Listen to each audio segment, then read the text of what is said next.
Daniel भविष्यवक्ता की पुस्तक अध्याय 2। दानियल अध्याय 2। अपने राज्य के दूसरे वर्ष में नबूकदनेस्सर ने ऐसा स्वप्न देखा जिससे उसका मन बहुत ही व्याकुल हो गया और उसको नींद न आई।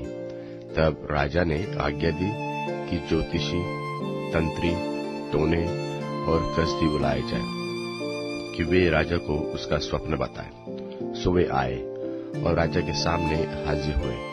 तब राजा ने उनसे कहा, मैंने एक स्वप्न देखा है और मेरा मन व्याकुल है कि स्वप्न को कैसे समझूं। कसदियों ने राजा से अराबी भाषा में कहा, हे राजा, तू चिरंजीव रहे। अपने दासों को स्वप्न बता और हम उसका फल बताएंगे। राजा ने कसदियों को उत्तर दिया कि मैं तो यह आज्ञा दे चुका हूं कि यदि तुम फल समेत स्वप्न को न बताओगे तो तुम टुकड़े टुकड़े किए जाओगे और तुम्हारे घर फुकवा दिए जाएंगे। और यदि तुम फल समेत स्वप्न को बताओगे तो मुझसे भांति भांति के दान और भारी प्रतिष्ठा पाओगे। इसलिए तुम मुझे फल समेत स्वप्न को बताओ। उन्होंने दूसरी बार कहा, हे राजा, स्वप्न तेरे दासों को बताया जाए और हम उसका फल समझा देंगे। राजा ने उत्तर दिया, मैं निश्चय जानता हूं कि तुम यह देखकर कि आज्ञा राजा के मुंह से निकल चुकी है, समय बढ़ाना चाहते हो। इसलिए यदि तुम मुझे स्वप्न न बताओगे तो तुम्हारे लिए एक ही आज्ञा है, क्योंकि तुमने गोष्ठी की होगी कि जब तक समय न बदले तब तक हम राजा के सामने झूठी और गपशप की बातें कहा करेंगे। इसलिए तुम मुझे स्वप्न को बताओ, तब मैं जानूंगा कि तुम उसका फल भी समझा सकते हो। कसदियों ने राजा से कहा, पृथ्वी भर में कोई ऐसा मनुष्य नहीं जो राजा के मन की बात बता सके, और न कोई ऐसा राजा व प्रधान व हाकिम कभी हुआ है जिसने किसी ज्योतिषी व तंत्री व कसदी से ऐसी बात पूछी हो। और जो बात राजा पूछता है वह अनोखी है और देवताओं को छोड़कर जिनका निवास मनुष्यों के संग नहीं है, कोई दूसरा नहीं जो राजा को यह बता सके। इस बात से राजा ने झुंझलाकर और बहुत ही क्रोधित होकर बाबुल के सब पंडितों को नाश करने की आज्ञा दे दी। सो यह आज्ञा निकली और पंडित लोगों का घात होने पर था, और लोग दानियल और उसके संगियों को ढूंढ रहे थे कि वे भी घात किए जाए। तब दानियल ने जल्लादों के प्रधान अर्योक से, जो बाबुल के पंडितों को घात करने के लिए निकला था, सोच विचार कर और बुद्धिमानी के साथ कहा, और वह राजा के हाकिम अर्योक से पूछने लगा कि यह आज्ञा राजा की ओर से ऐसे उतावली के साथ क्यों निकली। तब अर्योक ने दानियल को इसका भेद बता दिया, और दानियल ने भीतर जाकर राजा से विनती की कि मेरे लिए कोई समय ठहराया जाए तो मैं महाराज को स्वप्न का फल बताऊंगा। तब दानियल ने अपने घर जाकर अपने संगी हनन्याह, मिशाएल और अजर्याह को यह हाल बताकर कहा, इस भेद के विषय में स्वर्ग के परमेश्वर की दया के लिए यह कहकर प्रार्थना करो कि बाबुल के सब और पंडितों के संग दानियल और उसके संगी भी नाश किए जाएंगे। तब वह भेद दानियल को रात के समय दर्शन के द्वारा प्रकट किया गया। सो दानियल ने स्वर्ग के परमेश्वर का यह कहकर धन्यवाद किया कि परमेश्वर का नाम युगानुयुग धन्य है, क्योंकि बुद्धि और पराक्रम उसी के हैं, और समयों और ऋतुओं को वही पलटता है। राजाओं का अस्त और उदय भी वही करता है, और बुद्धिमानों को बुद्धि और समझने वालों को समझ भी वही देता है। वह गूढ़ और गुप्त बातों को प्रकट करता है। वह जानता है कि अंधियारे में क्या है, और उसके संग सदा प्रकाश बना रहता है। हे मेरे पूर्वजों के परमेश्वर, मैं तेरा धन्यवाद और स्तुति करता हूँ कि तूने मुझे बुद्धि और शक्ति दी है, और जिस भेद का खुलना हम लोगों ने तुझसे मांगा था उसे तूने मुझ पर प्रकट किया है। तूने हमको राजा की बात बताई है। तब दानियल ने अर्योक के पास, जिसे राजा ने बाबुल के पंडितों के नाश करने के लिए ठहराया था, भीतर जाकर कहा, बाबुल के पंडितों का नाश न कर, मुझे राजा के सन्मुख भीतर ले चल, मैं फल बताऊंगा। तब अर्योक ने दानियल को राजा के सन्मुख शीघ्र भीतर ले जाकर उससे कहा, यहूदी बंधुओं में से एक पुरुष मुझको मिला है जो राजा को स्वप्न का फल बताएगा।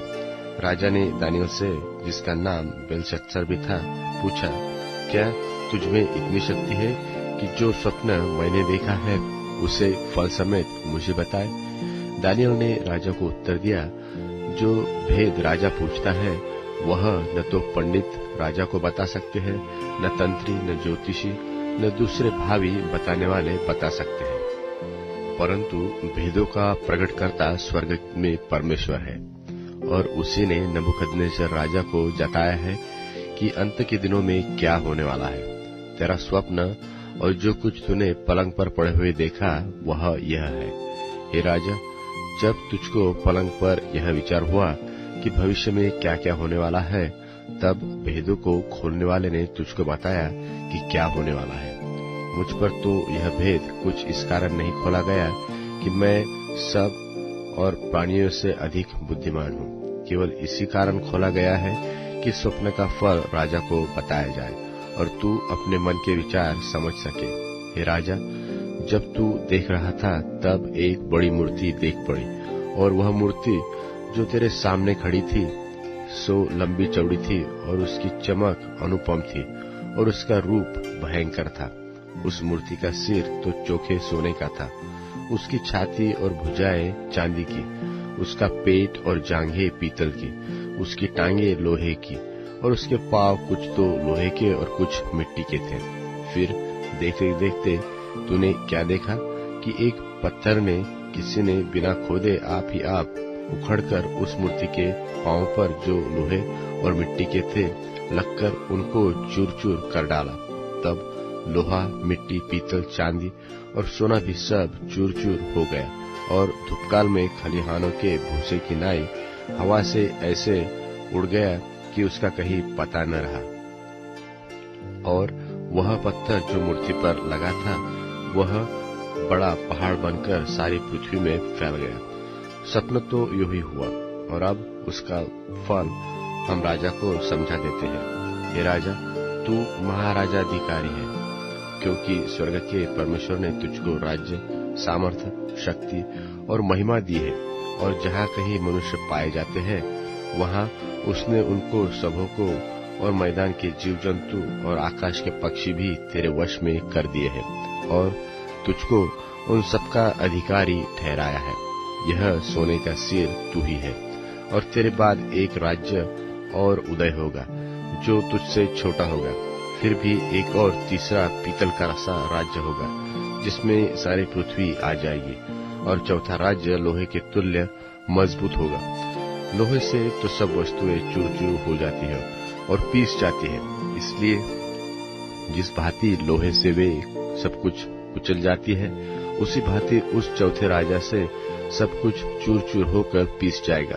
और तूने जो मूर्ति के पांव और उसकी उंगलियों को देखा, जो कुछ कुम्हार की मिट्टी की और कुछ लोहे की थी, इससे वह चौथा राज्य बटा हुआ होगा, तो भी उसमें लोहे का सा कड़ापन होगा, जैसे कि तूने कुम्हार की मिट्टी के संग लोहा भी मिला हुआ देखा। और पांव की उंगलियां कुछ तो लोहे की और कुछ मिट्टी की थी। इसका फल यह है कि वह राज्य कुछ तो दृढ़ और निर्बल होगा।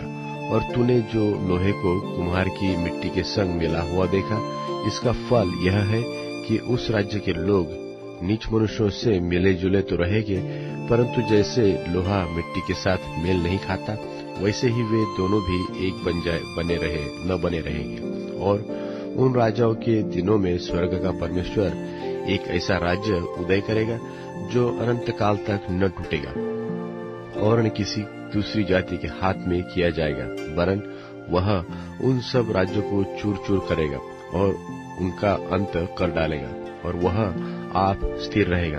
तूने जो देखा कि एक पत्थर किसी के हाथ के बिन खोदे पहाड़ में से उखड़ा, और उसने लोहे, पीतल, मिट्टी, चांदी और सोने को चूर चूर किया, इसी रीति से महान परमेश्वर ने राजा को जताया कि इसके बाद क्या क्या होने वाला है, और न स्वप्न में न उसके फल में कुछ संदेह है। इतना सुनकर नबूकदनेस्सर राजा ने मुंह के बल गिरकर दानियल को दंडवत किया और आज्ञा दी कि इसको भेंट चढ़ाओ और इसके सामने सुगंध वस्तु जलाओ। फिर राजा ने दानियल से कहा, सच तो यह है कि तुम लोगों का परमेश्वर सब ईश्वरों का परमेश्वर है और राजाओं का राजा भेदों का खोलने वाला है, इसलिए तू यह भेद प्रकट कर पाया। तब राजा ने दानियल का पद बड़ा किया और उसको बहुत से बड़े बड़े दान दिए और यह आज्ञा दी कि वह बाबुल के सारे प्रांत पर हाकिम और बाबुल के सब पंडितों पर मुख्य प्रधान बने। तब दानियल के विनती करने से राजा ने शद्रक, मेशक और अबेदनगो को बाबुल के प्रांत के कार्य के ऊपर नियुक्त कर दिया, परंतु दानियल आप ही राजा के दरबार में रहा करता था।